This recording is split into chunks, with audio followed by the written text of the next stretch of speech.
जैसा कि प्रधान जी अब कार्यकाल का अंतिम पायदान है, अब जनता को क्या संदेश देना चाहेंगे?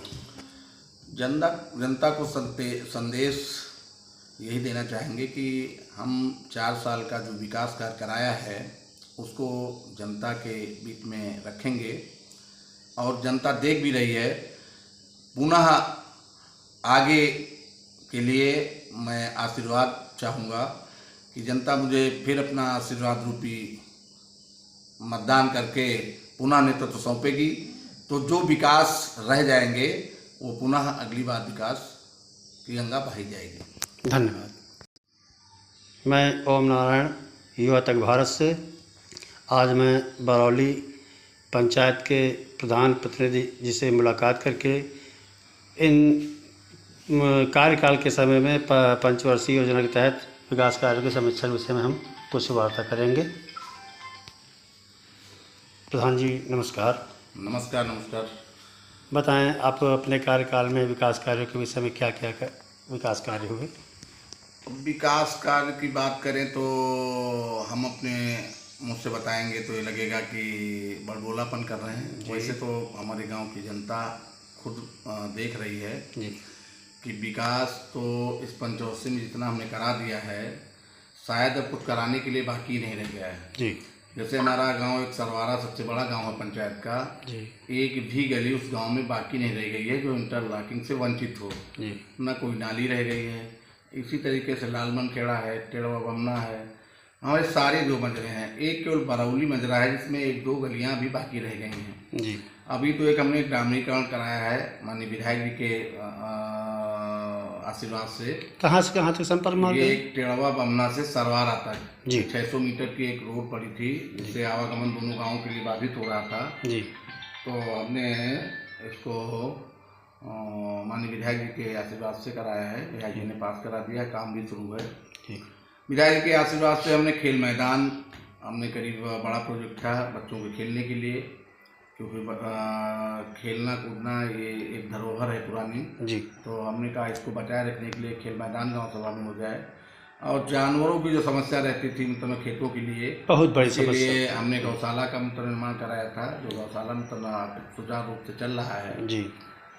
और अभी हमने एक माननीय विधायक से अनुरोध किया था अपने यहाँ पर्यटन स्थल बनवाने के लिए जी। क्योंकि 40 बीघे का एक अपने यहाँ चन्नास तालाब है जी, जिसमें हमने सोचा कि गांव के बच्चों के लिए, लोगों को मतलब कम से कम पर्यटन स्थल घूमने के लिए एक बढ़िया सौंदर्यीकरण करा करके मूर्ति डला करके बढ़िया तालाब का सौंदर्यीकरण हो जाएगा।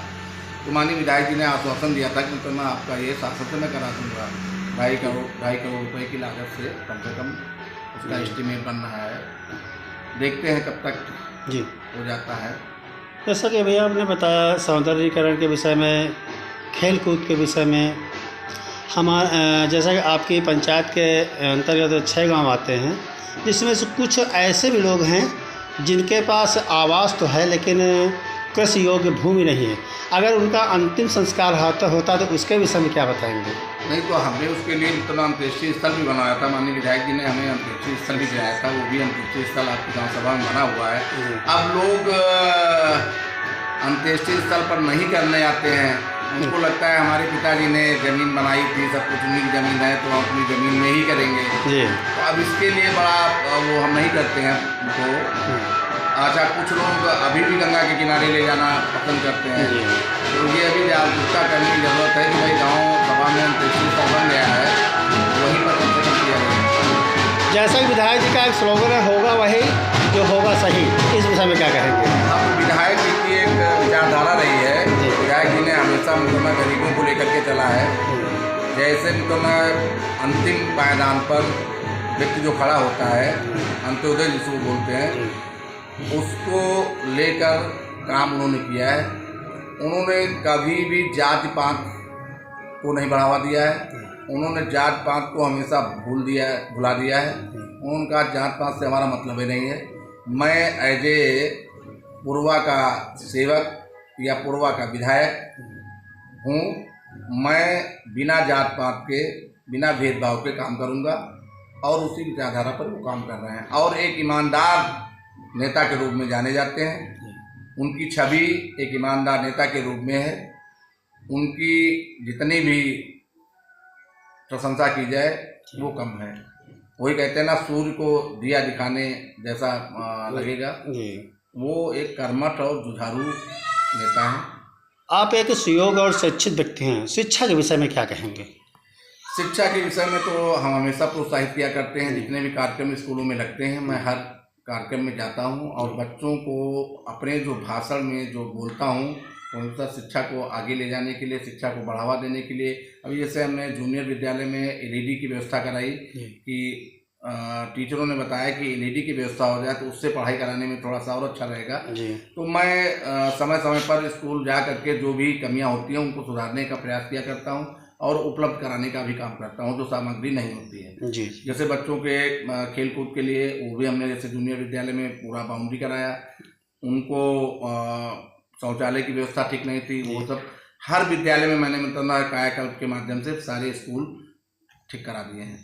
जैसा कि अब देखा जाए कि कार्यकाल का अंतिम पायदान आ रहा है, इस विषय में जनता को क्या संदेश देंगे?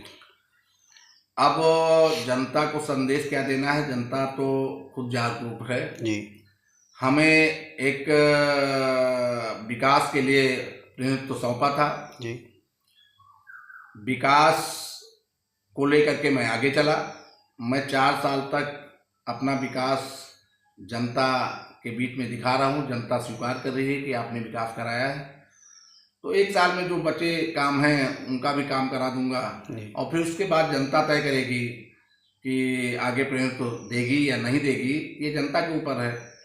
जनता को अच्छा लगेगा मेरा विकास जी, तो दोबारा पुनः फिर मतलब नेतृत्व देने के लिए जनता तैयार होगी तो नेतृत्व करूँगा।